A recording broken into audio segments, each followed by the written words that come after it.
Hi guys, and welcome to the first ever Zoom on the couch with Scorpion Racewear. Tonight's person that we're going to speak to is in New Zealand. That's why we're on Zoom, and it's young Billy Hickey. Hello, mate. How are you? Good, thanks, Nigel. How are you? Thanks for having me. Good. And now, let's start off. Let's introduce yourself to everyone, and we'll start from there. My name's Billy Hickey. I'm probably better known as Nigel's New Zealand son. I'm 22 years old. I'm based in Hawke's Bay in New Zealand on the east coast of the North Island, and I run my own business, run my own marketing business, and I'm also a TV presenter and commentator for Speedway in New Zealand. All right. Well, let's start with that. Your commentary in New Zealand. Now, going back, say, 3 years ago, you actually interviewed this young scrapping Australian for the first time, I think, when you were about 19, wasn't it? How old was I? Yeah, it would have been 19? Yeah, no, I was 20. Sorry, I was 20 at the time. And, I'm not going to dwell on that too long. Anyway, yeah, I was 19 or 20, and it was the New Zealand Super Saloon Champs, and this stranger called Nigel Harper was over from Australia supporting Kristen Vermeulen at the New Zealand Super Saloon Champs at Bay Park in Tauranga. And it's quite interesting because I have reason to believe that was one of the first solo live interviews that I had ever done through Facebook Live, and it was with Kristen Vermeulen and yourself, Nigel. That's pretty much that, I guess. Yeah. Well, it was the first ever interview I've ever done, and one of our first live streams that we've done on Scorpion. So it ties us in quite well, doesn't it? Exactly right. Yeah. So, yeah. How long actually have you been doing the commentary part of the Speedway? Well, I've been in Speedway New Zealand for about 3 years now. I remember it all quite well. I'm actually writing an autobiography about it at the moment. I started in Speedway when I was 18 in 2017. About a month before my 19th birthday, and my first meeting was the New Zealand Saloon Car Grand Prix at Bay Park, and I spent a year commentating at Bay Park with a nice chap called Steve the Maori there, and it was the New Zealand Super Saloon Champs in early 2018 in January where I first actually met yourself.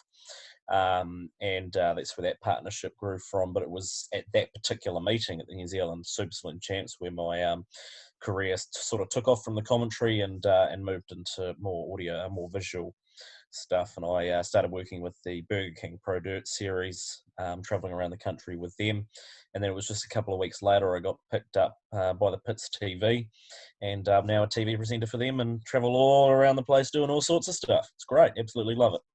It must be great working with Jason, because he's a massive type of a person, in the sense. I'm not saying in big, but he's just so energetic in motor racing, and he presents an absolutely awesome show. And it's great to watch from this side of the country anyway, in Australia versus New Zealand. It is. It's. I'll tell you what. It's an absolute pleasure to present, to be able to be at the front and centre, whether it's just myself or I'm joined by someone else, to be able to present such a show to everyone at home. I personally, I can't sit at home and watch it because it's not right. I should be there doing it. Sometimes it's a bit strange, so I can't handle sitting there watching it. But it is such a pleasure to be able to present such a fantastic show. And to be honest, mate, I wouldn't have it any other way. And Jason's been a fantastic mentor to me. I've been working for him for 2 years now, and mate, I wouldn't have it any other way. It's a dream come true. It is. It really is. Now, over this time of period with the COVID-19, you've actually opened up your own little venture, your own little business. Tell us about that. So it was actually back in January. It sort of come about while I still had a full-time job. It's called Enhanced Social, and it started off with basic sort of social media management and helping race teams out with their social media, because it is an important tool for them with their sponsors and everything, as you know full well. So it is. That's how it started off, and then it just sort of took off into marketing and all that, and using Facebook as a marketing tool, because it is the biggest marketing tool you can get, and it's probably the most cost effective, because TV and radio and newspaper can be quite pricey, and you're not going to get what you might be able to get with Facebook. And you can create your own content to go on Facebook, and it's not just Facebook; it's Facebook, Instagram, it's Twitter, it's all sorts of places, and that's basically my expertise. I've got a qualification or anything. I've picked up all of the knowledge and everything through working as having social media as a part of my role in a previous job, and I've sort of just taken it on full time after I returned from Australia, and it's going well. It's going really well. Social media is actually probably, a lot of speedway people don't actually understand how big social media can be, and that's probably one of the biggest things where people in speedway need to actually take it on board. They need to do the marketing and everything like that through social media. It's just ridiculous. That's right. Well, I mean, I am currently running the social, to say the name of my company, right? The Enhanced Social Young Driver Program. And I've got 10 young drivers on board from over here. And it's helping them use their social media to their fullest extent. It's helping them with the sponsors, the sponsorship proposals. It's helping them make the most for themselves as a driver, as the team, and show themselves off as best as they can, not just for themselves or for their club, but for their sponsors as well. Yeah. So in New Zealand, what's the starting point for racing in speedway? So, well, obviously, if you're a young fella, a young person, you can start off in mini stocks, which is, I think you start at age 12, 11 or 12. I'm fairly sure it's 12. And that's where most kids start. They start with the mini stocks, and they're a 1200cc engine, usually a Datsun engine. Yep. And they're basic road tyres with the steel frame. So they've got steel bumpers all around the car, as well as a full roll cage and fiberglass body and a metal wing. They're pretty much what it's all in the name. It's a mini stock. I think they're no longer than two. There's probably an official rule, but they're definitely not longer than 2 meters. And they've got safety bars left, right, and centre for these young people. So the drivers can go through them from age 12 to 17, and once they hit 17, they age out. They move into another class, whatever they decide to go into. But there is also quarter midgets, which is essentially quarter the size of a midget. They run on 4-stroke motorbike engines. They actually sound like a pack of bumblebees when they're racing around the track. They're very entertaining to watch. They're very it's cool to see all the young drivers getting out there and having fun in an open wheel youth class. So that's if you want to go the way of the quarter midgets, then go for it. They're big up Western Springs, and they're quite big down in Christchurch. But anywhere else is all just mini stocks. With the mini stocks now, they're big brothers, the super stocks. We'll get to them in a second. Does that mean there's contact with the mini stocks? Mini stocks, no, definitely not. So no. Well, I mean, there's the official ruling is no contact, but that's right. Rubbing's racing. I'm going to watch myself. I might get myself in trouble here. The official rule is no contact. But there's always going to be contact. Rubbing is racing. That's right. If it's deliberate, then it's just that's it. You're away. Every little incident in terms of contact, as far as I'm aware, is actually reviewed by the stewards post-race in that class.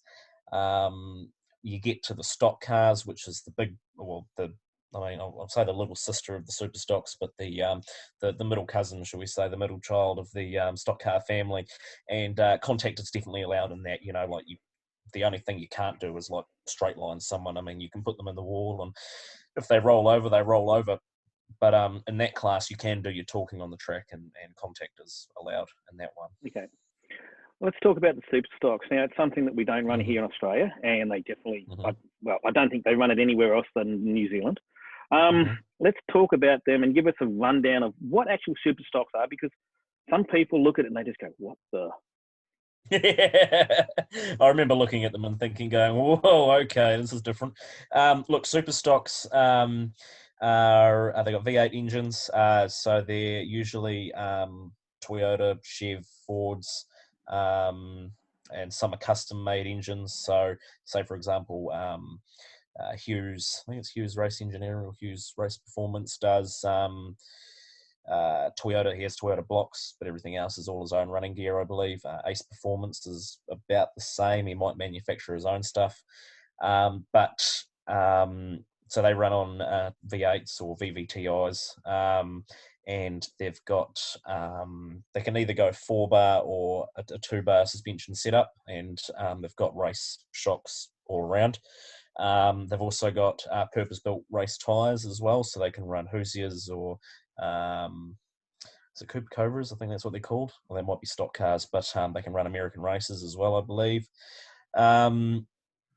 And they've got full bumpers all around, much the same as a mini stock and a stock car. They've actually got crush bars on the front and the rear, and crush bars, literally a piece of 4x2, a piece of wood run down the front, just inside a metal casing. So that's what's called a crush bar. So you're not taking too much damage to the chassis at the front or the back. That's where the impact happens. So that's basically a super stock. They've got the fiberglass body and the wing and all of that sort of stuff, and they sound amazing, and they are just a beautiful thing to watch. You need to come to the World 240s. Yeah, we're definitely, we talked about that when you here in Australia, and we'll get to that again. Okay, now, one of the biggest sports as such with the super stocks in New Zealand has to be the teams racing. Now, when you guys were over here, you were all on your phones because there was team racing happening, and you were just bartering each other as it went.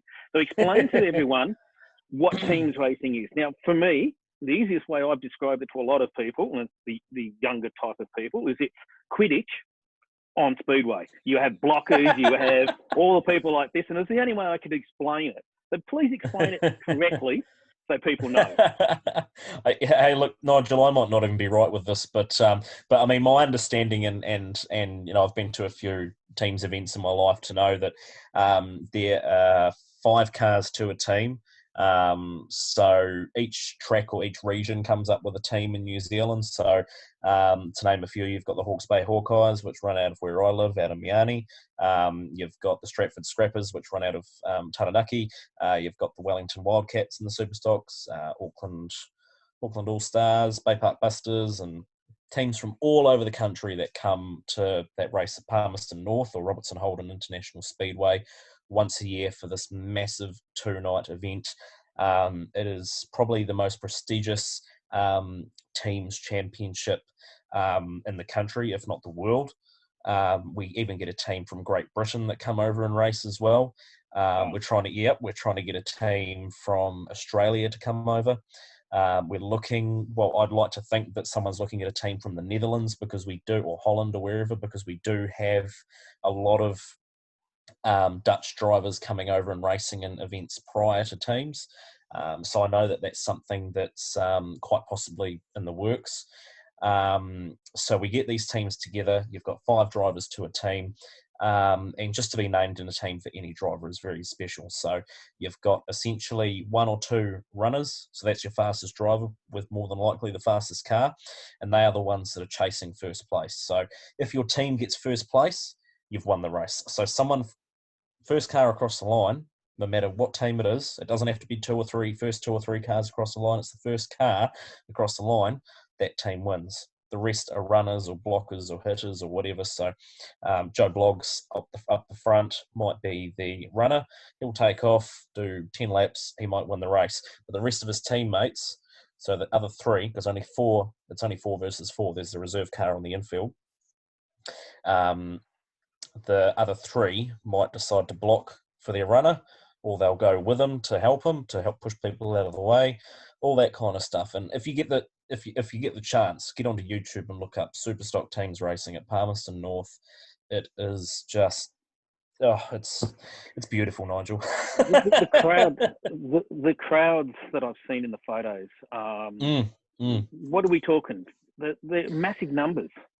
I mean, I might be wrong again, but I've heard somewhere that it's around about approximate, I want to say 80,000 people. Yeah, that's what I heard.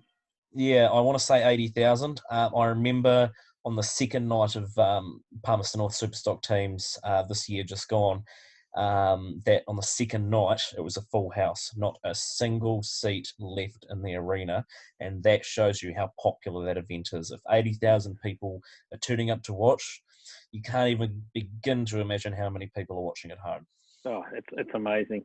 All right, now we've been. What's been with you interviewing? What would be your best ever interview? Like your one that stands in your mind that you've ever done?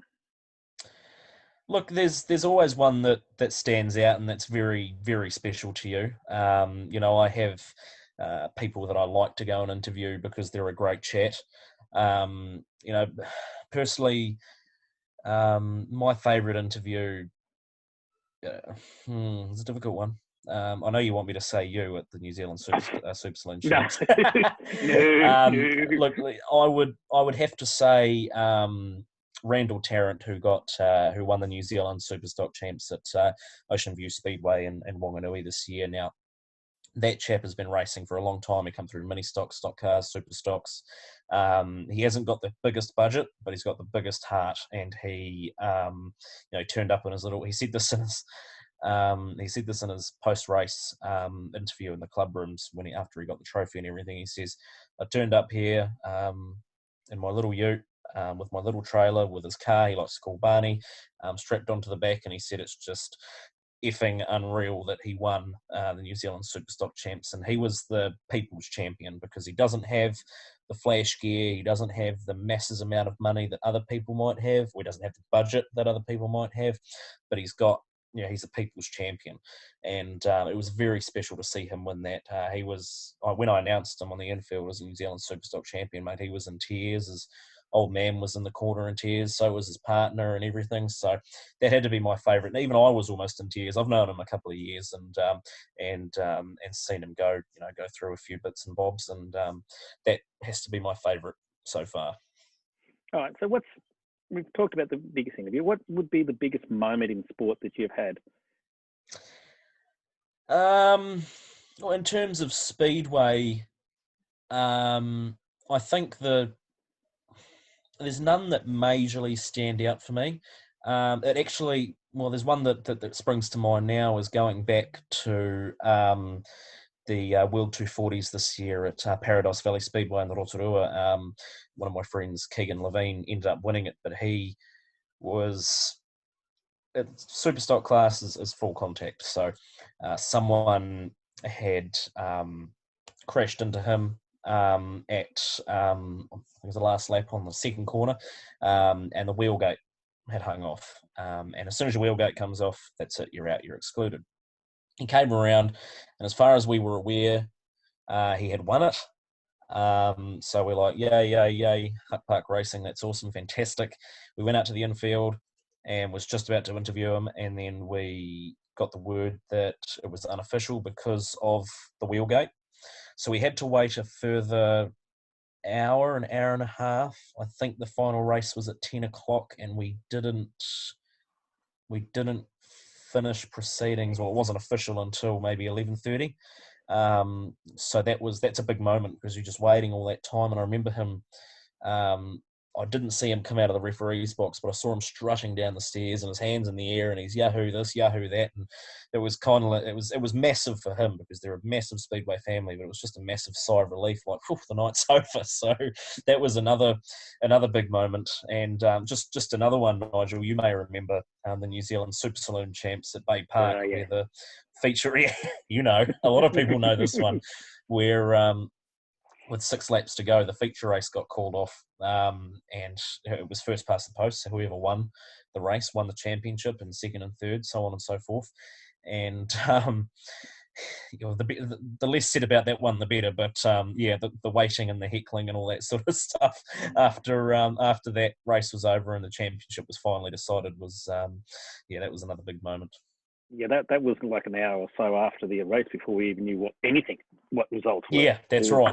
I remember standing in the club rooms going live on Facebook with Kiwi Motorsport Media and just waiting and talking to other people. And I was in the middle of an interview, and Terry Corrin comes down the stairs and big woohoo, and I tried to grab him for a word, and he's running out to see the family and sprinting across the pit lane, and I was talking. I was trying to keep the fans entertained, and I was talking to Jeff. I was just like, "You might have to run a bit," and we run, and there's this massive crowd around his car, and I says to him, "You've done it. You've won the New Zealand Super Saloon title," and he's just like, "Oh, it's unreal," and it was just, it was a great result after a pretty dramatic sort of a night. So, yeah, that's some big moments. Well, let's talk about a big moment for you. Start of the year, Nipplegate. Oh gosh. Let's talk about that. It got a lot of traction on the night with everyone making comments. So just inform people what actually that was all about. It's quite fun. Well, I've always been given a bit of stick about my nipples sticking out. Naturally, when it's cold, these things, the nipples get a bit. They show. They make themselves known. I try to combat it by wearing a t-shirt underneath. That doesn't always do the trick. I'm not allowed to wear a hoodie on TV, so that can't. That doesn't do the trick. That come about at the New Zealand Stock Car Grand Prix, which I believe Nigel was watching, and and what do we do? Well, I was interviewing Alexandra Jones, that's right, and Regan O'Brien, who's a member of the Hawke's Bay Hawkeyes, took a photo and posted on my Facebook page. And my nipple was actually sticking out that far. It started to cast a shadow on itself on my shirt. So it was something else. It was certainly something else. And so yeah, we had a good laugh about it and all that sort of stuff. And I think I posted on Facebook. The apologies if I took out anyone's TV screen. It's cold. You can't blame me. And that got some fantastic reactions. And then I teed up with Jason and nobody knows this actually. Everyone thinks it was all off his back. But I teed up with him. I says, grab that duct tape, come over here with me. We'll jump on the stream and you can whack that duct tape across my nipples for a bit of a joke, just to keep everyone entertained. And I honestly did not have a problem with it at all. It was pretty it was good fun, and I mean I'm pretty over it now because no one stops mentioning it, but it was good fun at the time. And Jason, we started off the conversation with Jason, how you finding everything's going tonight. Ruddy Ray says, yeah, no, good, and he had these bits of duct tape, and he says, I actually got something for you, and he goes, whack, here's the other one, and goes whack like that. So I'm standing there with two obvious bits of duct tape on my chest and pulled them off, and it was up later on and it was all good. But I actually remember that weekend speaking to my dad about it because he saw all the palaver online, and he says, well, you know what it means? It means you're always ready to go. It means you've got high testosterone. So I must be doing pretty well in a certain department in regards to or in relation to fair enough. I must be I'm doing better than other men in that department, shall we say. Okay, we'll leave that one then. Now, you were just over here in Australia just recently for the Scorpion Cup. You actually came over. Big disappointment, we got rained out, and that was just before the COVID-19 thing happened. You got a chance to do a couple extra things. We went karting, and that was fun. We tried to keep you, the New Zealand people that were there, we tried to do the super stock thing and just keep ramming you and everything like that to just make you feel at home. That was fun. It was certainly a really cool trip. It was that was the first time I'd ever been overseas by myself, believe it or not, and it's the first time I'd been overseas in about 14 years, so it was really exciting. I remember sitting at Hawke's Bay Airport. I hadn't even left town yet, and I saw the post on Facebook saying that it had been rained out, and it says, well, bugger it, I'm still going. I haven't even left yet. I'm still going. And by the time I was sitting there and I was waiting to get on the plane to go to Auckland to catch the flight to Australia, I was sitting there like, oh my gosh, landing in Australia seems like a world away. So I finally got there, and I remember landing in Sydney. It was absolutely bucketing down.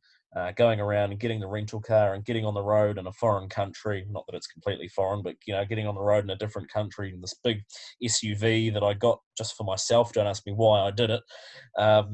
Jumping in this rental car in this massive car which I'm not used to, and it's on the highway and we're doing 110 and I'm freaking out, and I thought, geez, if only this thing had bumpers and I could bounce off everyone and all that sort of stuff. But it was a real treat coming over and having some fun. Obviously, I got to see you for the first time in a couple of years and meet your family and meet some of your Scorpion family over there. And the go-karting was it was certainly something else. I remember meeting Sean Davuti and thinking, oh, what have I got myself into? But the man that surprised me was Hayden Pascoe, actually, because I was right up the front and he started behind me, and I had really bad traction in the kart. I think it was my second race, And His I excuses was. starting already. Was you still? No, this is serious. Hayden will back me up because he saw me all over the place.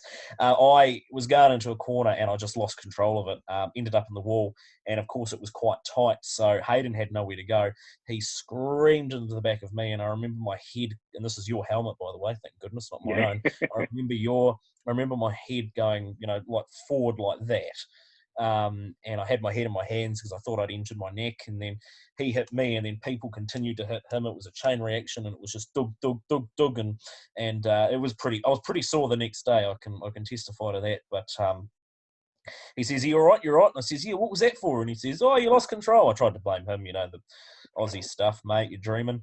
And then later on in the night, I was trying to be really competitive with Sean Devuti, and we had a good battle going on. I knew he was behind me, so I wasn't giving him any room or anything like that, and I was trying to race as hard as possible. But he actually. I come across some lap traffic in front of me. I tried to get past, but then he ended up just coming out of nowhere and just whole-shotting me into the wall, along with this lapped cart. And I remember getting so fired up at him and coming off the track and going, Devuti, yeah, just going absolutely nuts. But yeah, it was certainly good fun, and I'm probably still feeling the effects of it now. Yeah, we got to thank the Sydney Street Stockers for putting that event on. We weren't doing anything, and they just came to the party, and I think we had like 60 people there. It was a massive night, an awesome night, and we really appreciate it. All right, mate, we were out of time, so we didn't even get to a couple of the things we wanted to talk about. But hey, that's what it is. We've been chatting away. Yeah, that's right. Thank you very much for coming on. I really appreciate it. No worries. Thank you. Thanks for having me. And we'll definitely catch up again later on, and we'll see you hopefully again when we come back over for the Scorpion Cup. Absolutely, yep. Well, providing the COVID-19 restrictions don't apply, I'll be coming over for that Scorpion Cup and getting some revenge in that cart. Don't you worry about that. All right, mate. We'll sign off at that point now, and we'll catch you later. And thanks, everyone, for watching, and we'll catch you on the couch next time. See yous.